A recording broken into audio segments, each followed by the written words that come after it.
glad that our listeners have had a chance to meet you and hear about your work. You brought another dimension to a book that we in the hobby all know and love, and I want to thank you for being a part of our little numismatic world today. So best of luck in the future. Thank you very much for coming on. Frank Colletti.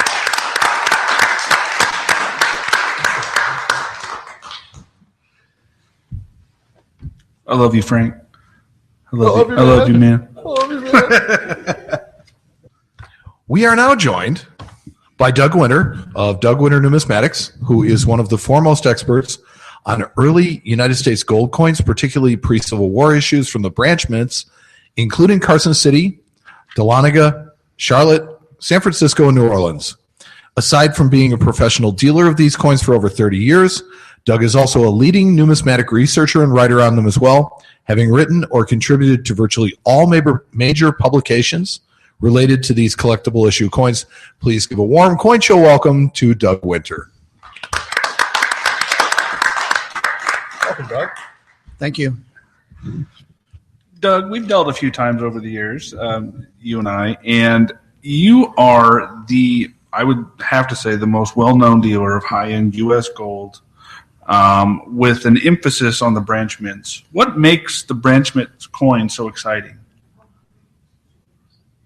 Historically, the coins come from a really interesting era in United States history, and numismatically, I find coins that have basically no reason to exist, existing is kind of exciting. Sure. So the coins are truly rare and really collectible and have a great story. So that's what appeals to me. I think that's what appeals to a lot of people, me included. What advice would you give to a collector who has decided to venture into collecting early gold coins? You know, what might you expect to encounter when searching for early gold?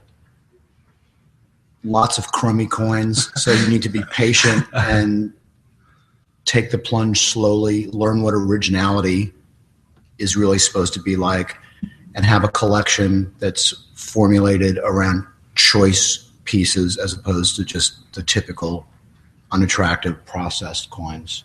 So take your time, spend the time and the effort on really searching out the good pieces because they're out there. In some cases, they're really hard to find, but the price you pay for true quality doesn't reflect the true rarity of coins. You are a strong supporter of original coins, ones that haven't been unnecessarily dipped or doctored. Do you feel it is important for collectors to chase these specific examples? I think it's important for collectors to learn what they are, because most collectors' concept of originality is incorrect. Original coins, just like original furniture, art with original surfaces, is really hard to find. It's aesthetically difficult to appreciate, and I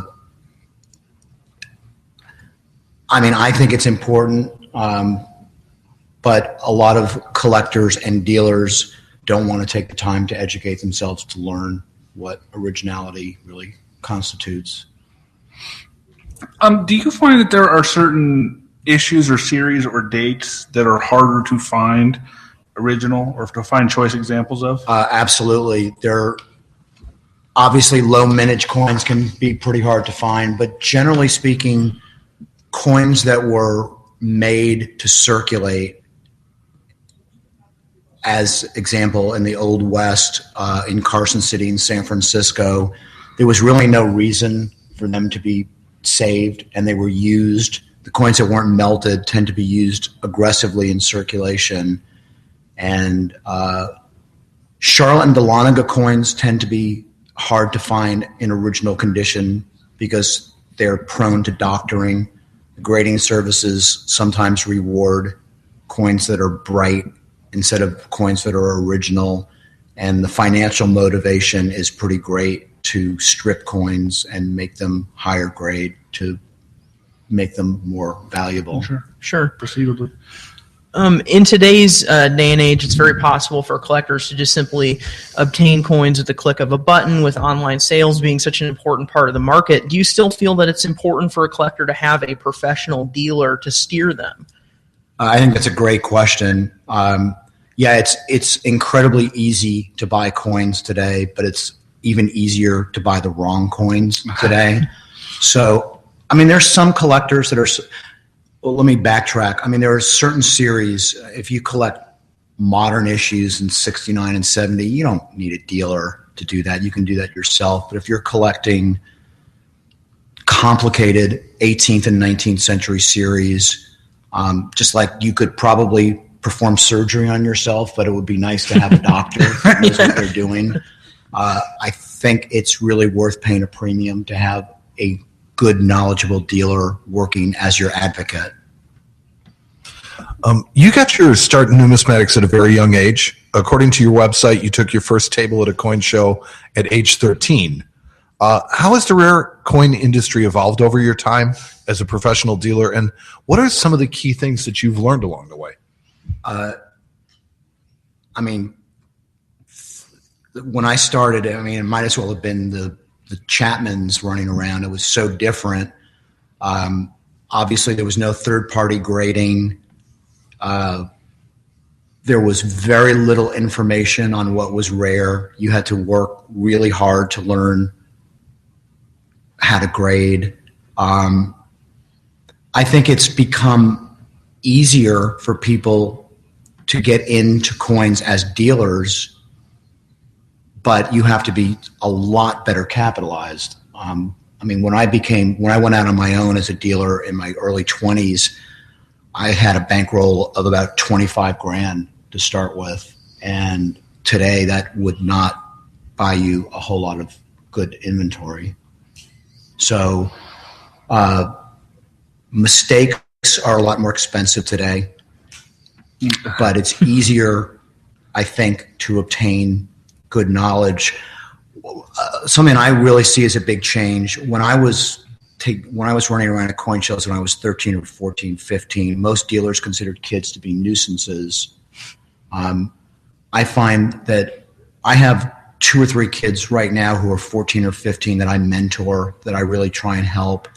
And I find most dealers my age or a little younger or a little older are very anxious to help younger people become professionals, just because we look around the bourse floor and we see a lot of gray hair. And I have a business that has no exit strategy. I don't have a partner, and I don't have a son or a daughter that wants to take over the business.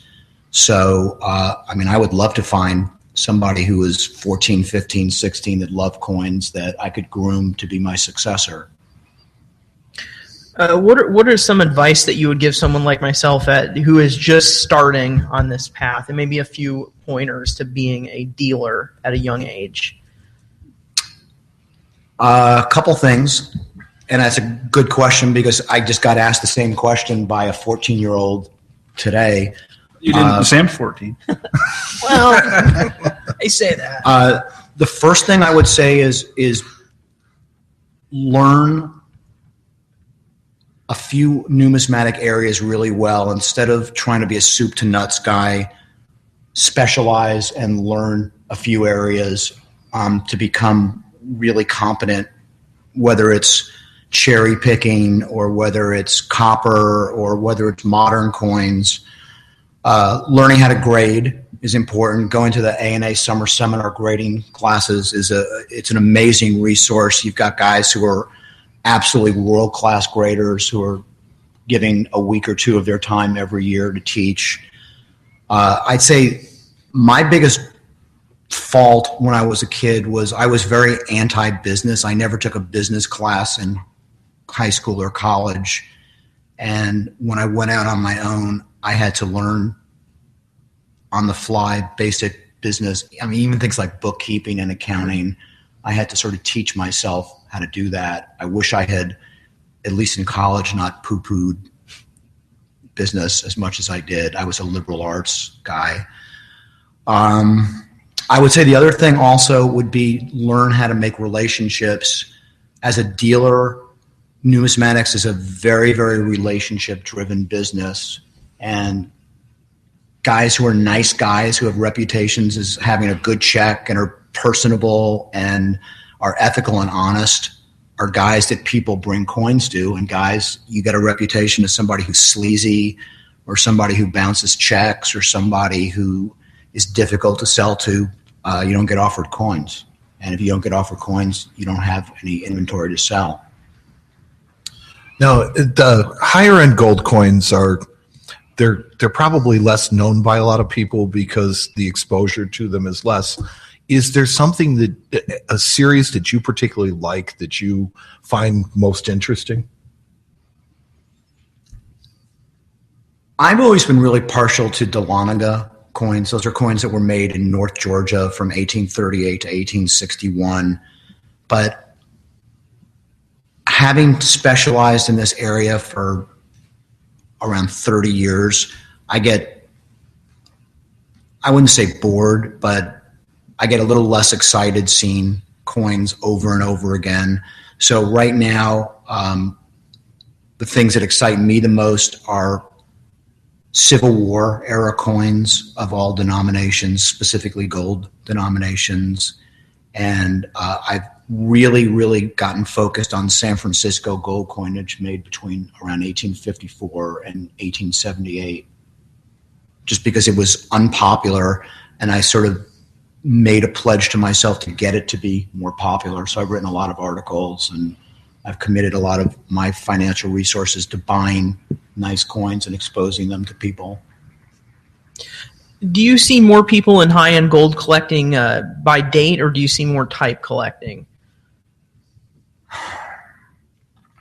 Collecting by date has gotten more difficult just because the coins are really expensive. And even a short series, if you want coins in high grade, is a pretty significant financial commitment. My customer base is pretty split in between type collecting and date collecting. But what I find right now, the coins that are really popular are the coins that check a lot of boxes, things like 1-year type coins, first year of issue coins, low mintage coins. They're coins that I call multiple level of demand coins. So an example, I bought a coin today, or actually yesterday, an 1861 New Orleans double eagle that's really nice. And that's a coin that might sell to a Civil War collector, a Type 1 double eagle collector, or a New Orleans specialist. So coins that have these multiple levels of demand seem to have shown more appreciation than coins that are a little more esoteric and a little more ultra specialized in the last decade or so.